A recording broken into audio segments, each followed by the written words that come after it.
Open up. You can't lock the door. I know you're sleeping. The shop owner yelled, knocking on the door. Meer woke up from his dream with pounded heart and heavy breathing.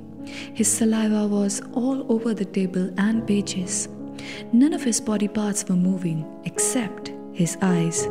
The eyes were constantly looking for someone, but there was no one in this room but his loneliness, paintings, and blank canvases. "Where are you? I can't bear this anymore," he yelled, pulling his hair. The empty canvases reminded him of the painting he had to make.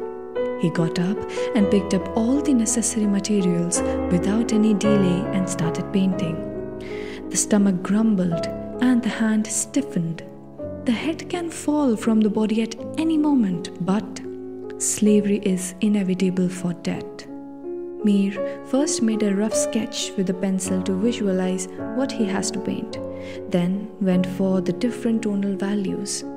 It is important to remember to protect values in watercolor and ink painting. He picked up a Daler Rowney Acrylic ink bottle. These inks are available in a variety of colors at reasonable prices. The shop owner provides all the art supplies for the painting. His shitty scheme is to give a sketch or painting to every customer who purchases the meat of a certain amount. His boss is there for the painting. "Is it done? We want no delay in our service," he said.